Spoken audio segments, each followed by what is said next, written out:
Okay. So, మనం last సెక్షన్‌లో కంపెనీని మనం ఎలాగా క్రియేట్ చేయాలి, కంపెనీని మనం ఎలాగా మోడిఫికేషన్ చేసుకోవాలి, అలాగే కంపెనీని మనం ఎలాగా డిలీట్ చేయాలనేది మనం నేర్చుకున్నాం. అయితే మనం నెక్స్ట్ కాన్సెప్ట్‌కి వెళ్ళే ముందు ఇక్కడ మళ్ళీ మనకేంటి తెలియాలనంటే, నెక్స్ట్ కాన్సెప్ట్ మనం మాస్టర్స్‌ని క్రియేట్ చేసుకోవాలి. సో మాస్టర్ లెక్చర్స్ని మనం క్రియేట్ చేయాలంటే ఇక్కడ మనం లాస్ట్ కాన్సెప్ట్లో ఏంటంటే అకౌంటింగ్ టెర్మినాలజీ వరకు మనం వచ్చాం. సో అకౌంటింగ్ టెర్మినాలజీ అయిపోయిన తర్వాత మనకి ఇక్కడ అకౌంటింగ్ సిస్టమ్స్ గురించి తెలియాలి.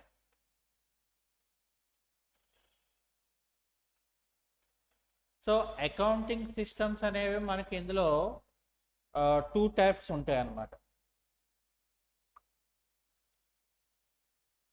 ఏంటవి అని అంటే ఫస్ట్ ఇక్కడ మనకి సింగిల్ ఎంట్రీ అని ఉంటుంది, అలాగే ఇక్కడ డబల్ ఎంట్రీ అని చెప్పి మనకి 2 సిస్టమ్స్ ఉంటాయి. కానీ మనకి త్రిబుల్ ఏ బోర్డ్ ఏం చేసిందంటే సింగిల్ ఎంట్రీ సిస్టమ్ని తీసేసింది. ఎందుకు అలా తీసేసింది అని అంటే బికాజ్ సింగిల్ ఎంట్రీలో మనకి ఎలా ఉంటుందంటే డేటు పర్టికులర్స్ అమౌంట్ మాత్రమే ఉంటుంది. అంటే ఫర్ ఎగ్జాంపుల్ మనకి అది ఎట్లాగ ఉంటుందంటే మనం ఒక బిల్ టైప్ లాగా, అంటే ఒక రిసిప్ట్ బిల్ లాగా, అంటే మనం ఇంట్లో చూడండి, ఫర్ ఎగ్జాంపుల్ మనం ఏదైనా అమౌంట్ ఖర్చు పెట్టినప్పుడు మనం దేనికి ఎంతెంత ఖర్చు పెట్టామనేది ఒక కాగితం మీద మనం రాసుకుంటాం కదా. సో అట్లాగ ఉంటుంది అనమాట. దానిలో ఏంటంటే మనకి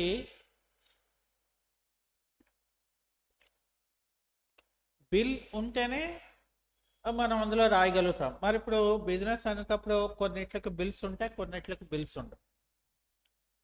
మరి అప్పుడు ఎలాగా అంటే నాకు ఎంత ప్రాఫిట్ వచ్చింది అనేది దాంట్లో తెలియదు మరి. అందుకని ఏం చేసిందంటే మనకి సింగిల్ ఎంట్రీ సిస్టమ్ని తీసేశారు. సో ఇప్పుడు మనకి మార్కెట్లో వరల్డ్ వైడ్గా ఉన్నది ఏంటంటే only one system, that is double entry system అని అంటారు. మరి ఈ డబల్ ఎంట్రీ సిస్టంలో ఏముంటుంది అని అంటే ఇందులో మనకి 2 ఆస్పెక్ట్స్ ఉంటాయి అన్నమాట.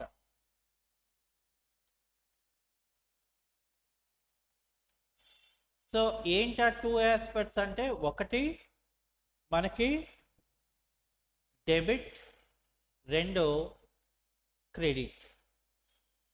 అయితే అసలు ఫస్ట్ మనం తెలుసుకోవాల్సింది ఏంటంటే డెబిట్ అంటే ఏంటో తెలియాలి, అలాగే మనకి క్రెడిట్ అంటే ఏంటో కూడా తెలియాలి. జనరల్గా చాలామంది ఏంటంటే డెబిట్ అంటే మనకు వచ్చినవి, క్రెడిట్ అంటే మనకు వెళ్ళిపోయినవి అని చెప్తారు. That is wrong. So debit అంటే ఇక్కడ దాని తాలూకు అర్థం ఏంటంటే ఎక్స్పెన్సెస్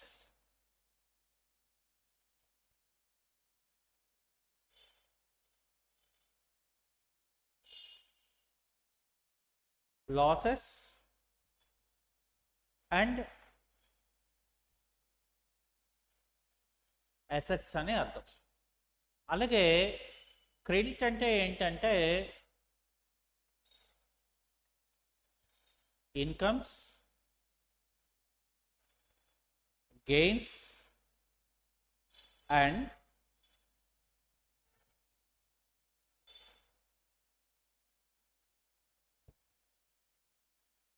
లయబిలిటీస్ అని చెప్తాం.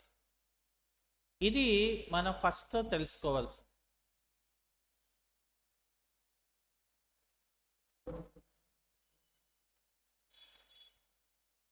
Okay, so liabilities.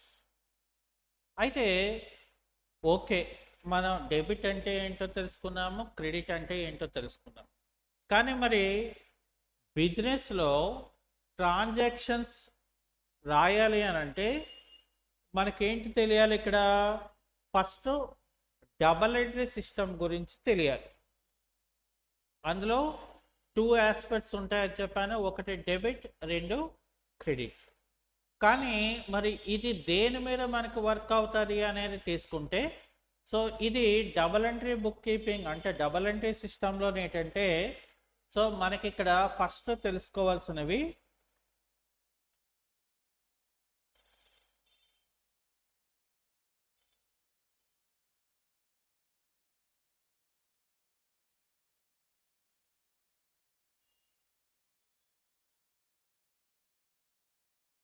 Principles of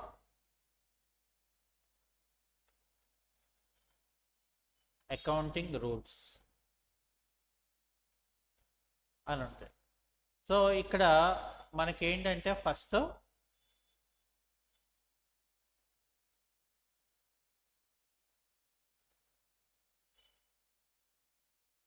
ఇక్కడ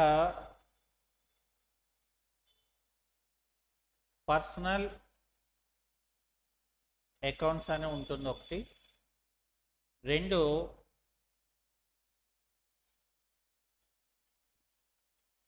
రియల్ అకౌంట్ అని ఉంటుంది, 3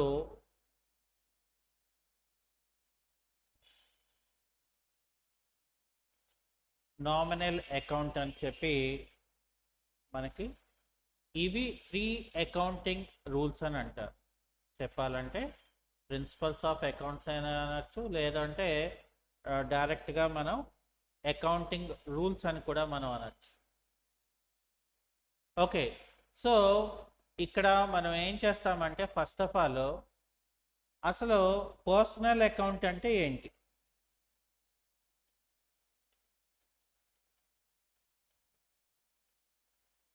సో పర్సనల్ అకౌంట్లో మనకి ఏంటి వస్తుందంటే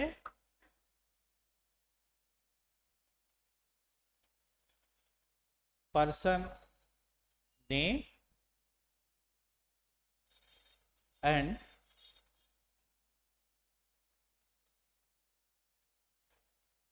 ఫర్మ్ నేమ్ అనేది వస్తుంది.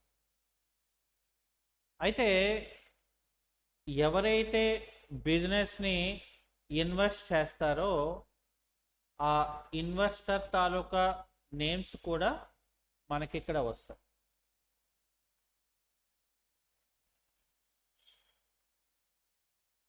ఓకే, సో ఫర్ ఎగ్జాంపుల్ మనం పర్సన్ నేమ్ అన్నాం అంటే, ఫర్ ఎగ్జాంపుల్ నాకు ఇక్కడ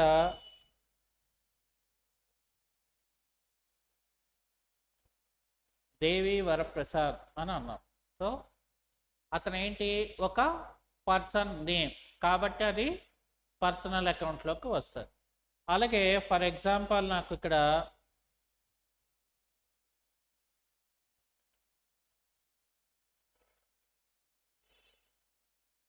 so state bank of India అనేది ఏంటంటే ఒక సంస్థ నేమ్.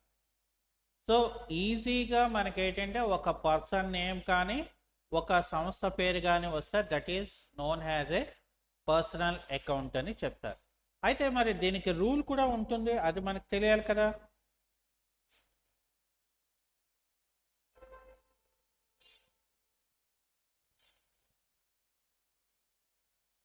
మరి రూల్కి వచ్చేసరికి మనకి ఏం చెప్తాడంటే డెబిట్ ద రిసీవర్ అని చెప్పి, అలాగే ఇక్కడ మనకి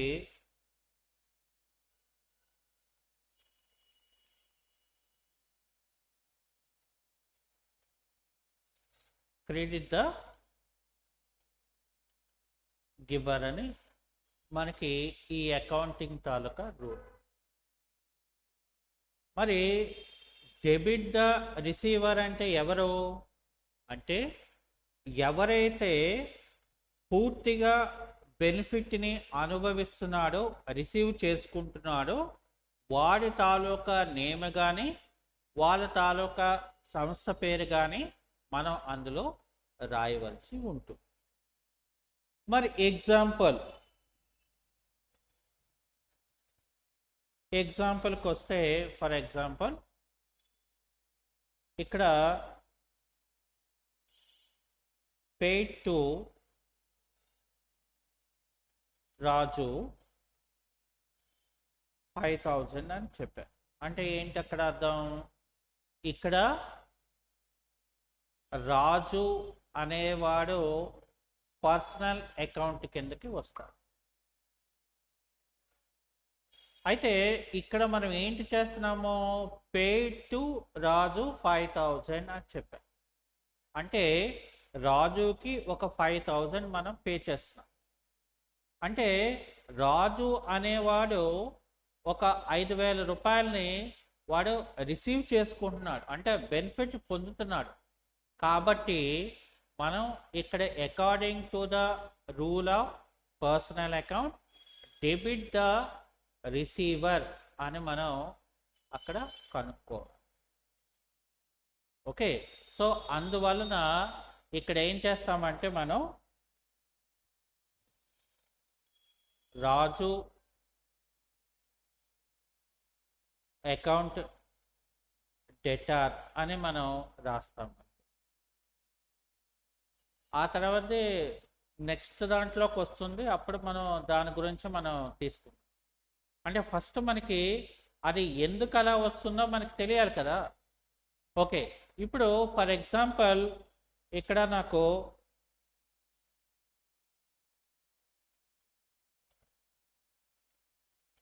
దేవి Varaprasad starts a business with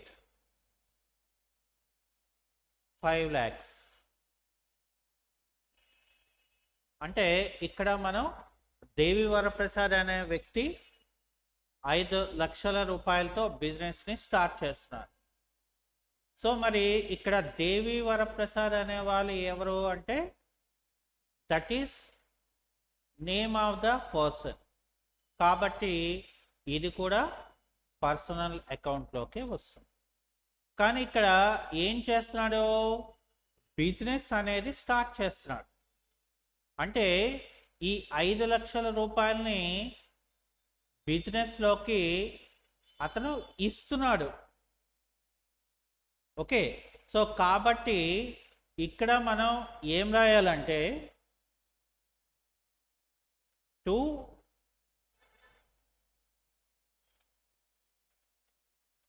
Devi Varaprasad capital account అని రాయాలి.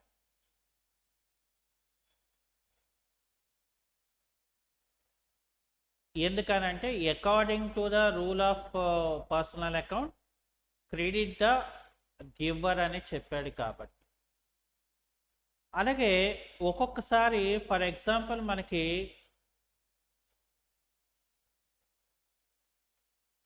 రిసీవ్డ్ ఫ్రమ్ ఆర్కే ట్రేడర్స్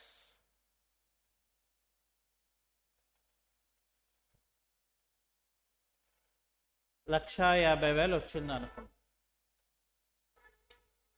అంటే ఇక్కడ ఏమవుతుంది?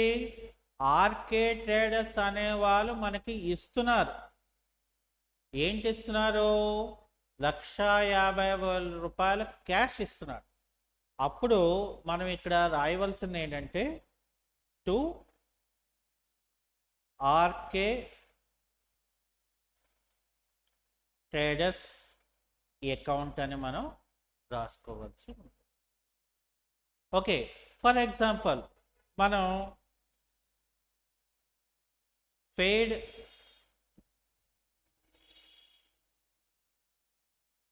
ఇక్కడ ఓకే పెయిడ్ టు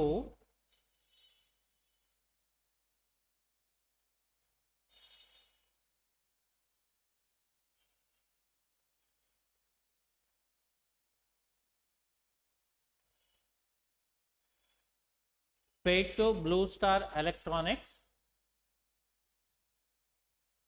50,000. ఇక్కడ మనం ఏం చేస్తున్నామంటే బ్లూ స్టార్ అనేది ఏంటి? ఒక ఫర్మ్ నేమ్. కాబట్టి ఇది కూడా మనకి పర్సనల్ అకౌంట్లోకే వస్తుంది. రూల్ ఏం చెప్తున్నాడంటే డెబిట్ ద రిసీవర్ అని చెప్తాడనమాట.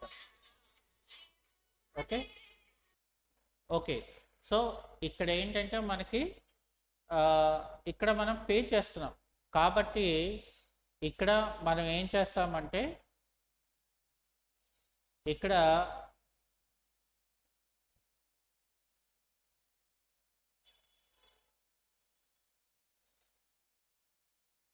Blue star electronics account debtor అని మనం రాసుకోవచ్చు. ఇది పర్సనల్ అకౌంట్ కిందకి మనకు వస్తుంది. ఇక next one real account. Real account అనేది మనకి ఏంటి డీల్స్ చేస్తుందంటే ఇట్స్ రిలేటింగ్ అసెట్స్. అయితే అసెట్స్లోకి వచ్చేసరికి ముందు మనం అసెట్స్ తాలూకా అంటే అసెట్స్ ఎన్ని ఉన్నాయో మనకు తెలియాలి. సో ఫర్మ్స్లో ఏంటంటే మనకి ఫస్ట్ ఫిక్స్డ్ అసెట్స్ ఉంటాయి. సో ఫిక్స్డ్ అసెట్స్లో మనకేంటి ఉంటాయంటే మళ్ళీ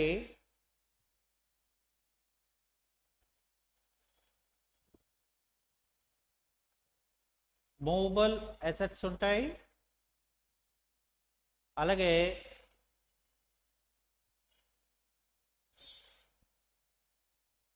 మూవబుల్ అసెట్స్ కూడా ఉంటాయి. సో మూవబుల్ అసెట్స్ అంటే ఏంటి? మనకి మూవబుల్ అసెట్స్లోకి మనకి ఏమొస్తాయి? ఫర్నిచర్ వస్తుంది. అయితే ఎలా చెప్పగలుగుతున్నారండి ఫర్నిచర్ అనేది అని అంటే యాక్చువల్గా మనకి ఇక్కడ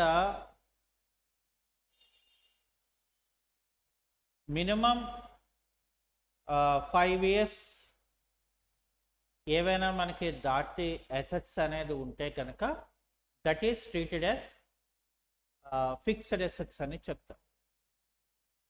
కాబట్టి ఫర్నిచర్ అనేది ఫిక్స్డ్ అసెట్స్ కింద తీసుకుంటాం.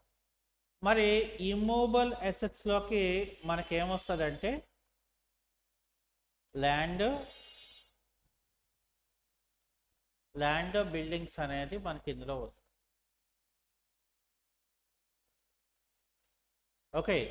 సో దాని తర్వాత మనకేమవుతుందంటే ఇందులోని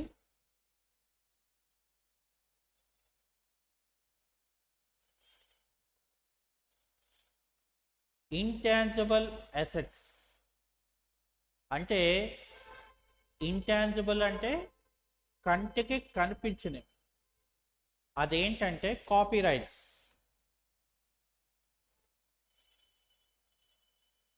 అంటే ఇప్పుడు ప్రతి ఒక ఫర్మ్ మనం పెట్టుకుంటున్నామంటే అది రిజిస్ట్రేషన్ అనేది మనం చేయించుకుంటాం, ల్యాండ్ కానీ ఏవైనా కూడా. అలాగే నేమ్ ఆఫ్ ద బోర్డ్, ఈ నేమ్ ఆఫ్ ద బోర్డు కూడా మనకి ఇంటాంజిబుల్ అసెట్లోకే వస్తుంది. ఓకే. అలాగే ఇక్కడ మనకి ఇక్కడ మనం ఏం చేయాలంటే టాంజిబుల్ అసెట్స్. సో టాంజిబుల్ అసెట్స్లో మనకి ఏంటంటే కాపీరైట్స్ వస్తాయి, నేమ్ ఆఫ్ ద బోర్డ్ వస్తుంది. మనకి టాంజిబుల్ అసెట్సే కాకుండా ఇంటాంజిబుల్ అసెట్స్ అని కూడా ఉంటాయి.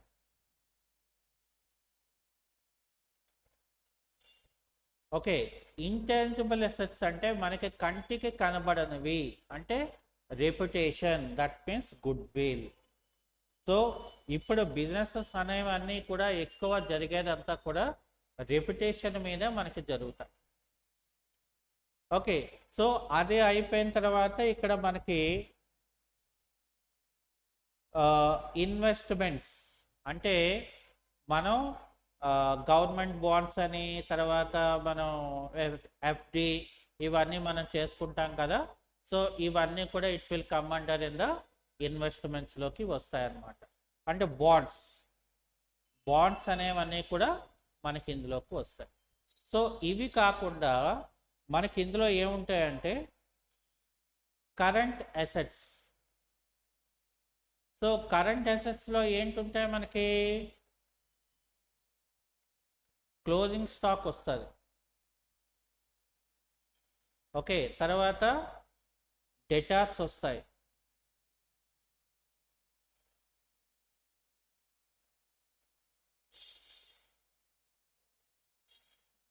తర్వాత మనకి బిల్స్ రిసీవబుల్ వస్తుంది, అలాగే ప్రీపెయిడ్ వస్తుంది, అలాగే బ్యాంక్ వస్తుంది, తర్వాత క్యాష్ అనేది వస్తుంది, ఆ తర్వాత ఎక్రూడ్ ఇన్కమ్స్ అనేవి కూడా మనకి ఇందులోకి వస్తాయి. అయితే ఈ కరెంట్ అసెట్స్లోంచి మనం క్లోజింగ్ స్టాక్ అనేది తీసేసామనుకోండి, అప్పుడు మనకి ఇవన్నిటిని ఏమంటారంటే లిక్విడ్ అసెట్స్ అని అంటారు. ఒక ఫర్మ్ అనేది లాంగ్ రన్ అవ్వాలి అని అంటే కంపల్సరీగా మన దగ్గర ఎసెట్స్ అనేది ఉండాలి. కాబట్టి దీని తాలూకా రూల్ ఏంటి చెప్తాడంటే, రియల్ అకౌంట్ తాలూకా rule debit what comes in. అలాగే ఇక్కడ మనకి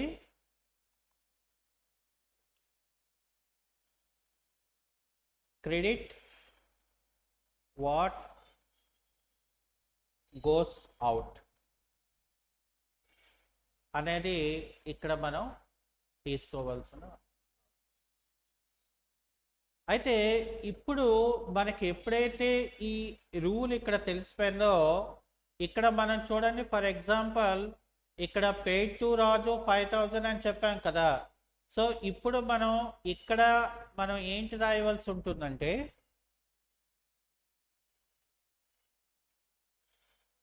ఇక్కడ టు క్యాష్ అకౌంట్ అనేది మనం రాయవచ్చు. ఇప్పుడు ఈ రెండింటిని కలిపే మనం డబల్ ఎంట్రీ సిస్టమ్ అని అంటారు.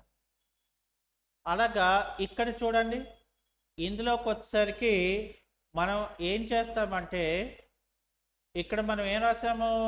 టు క్యాపిటల్ అకౌంట్ అని మనం రాసాం కదా. కాబట్టి ఇక్కడ మనం ఏం రాయాలంటే, క్యాష్ అకౌంట్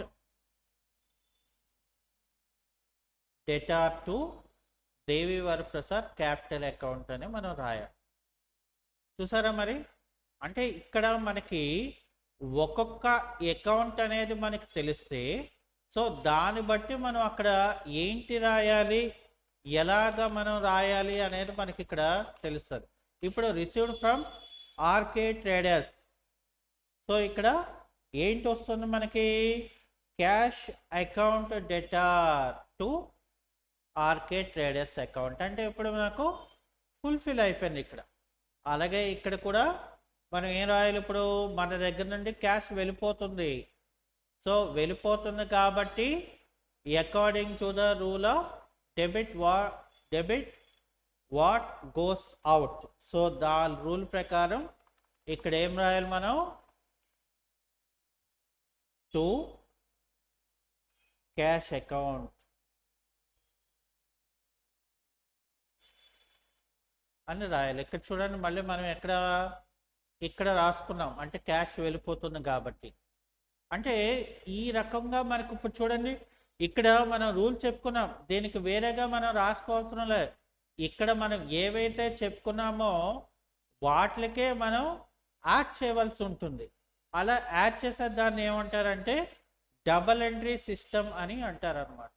అంటే ఒక డెబిట్ ఆస్పెక్ట్, ఒక క్రెడిట్ ఆస్పెక్ట్ అనేది దాంట్లోని క్రియేట్ అయి ఉంటుంది అనమాట. అర్థమైందండి?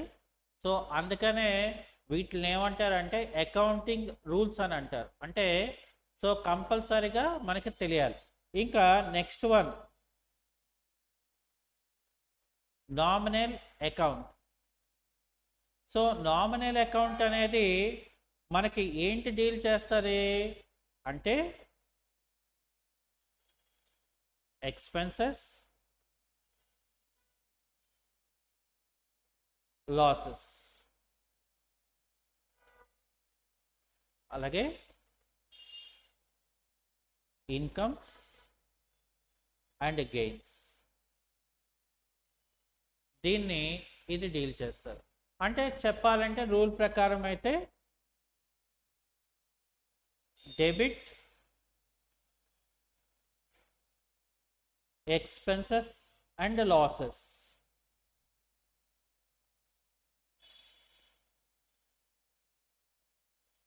అలాగే క్రెడిట్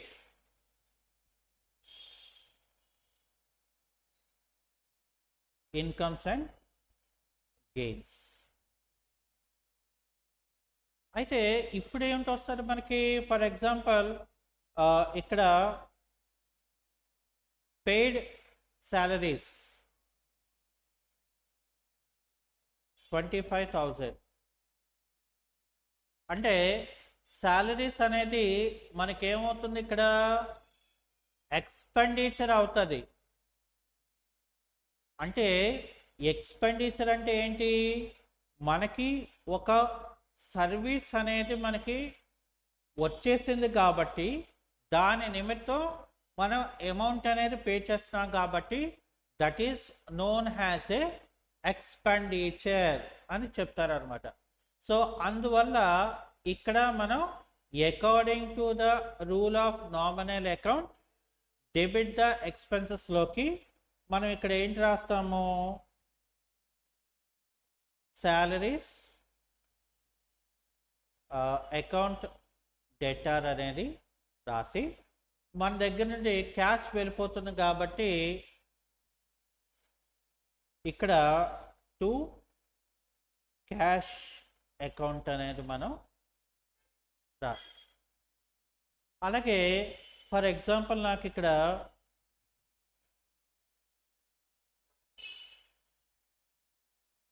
received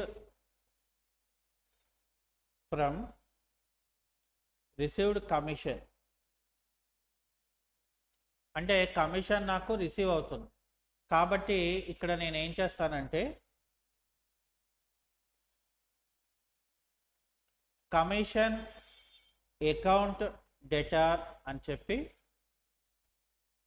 సారీ ఇక్కడ ఏంటి కమిషన్ వస్తుంది కదా మనకి, కాబట్టి ఏం చేయాలి మనం? Cash account debtor to commission account అని రాయాలి. ఎందుకని? మనకి ఇన్కమ్ అనేది రిసీవ్ అవుతుందని అంటే according to the rule of nominal account ఏం చేయాలంటే ఇన్కమ్ అకౌంట్ని మనం క్రెడిట్ చేయాలన్నమాట. సో ఇవి మనకి బాగా గుర్తుంటాయి. అర్థమైందండి? సో అది మనకి ఈరోజు క్లాస్.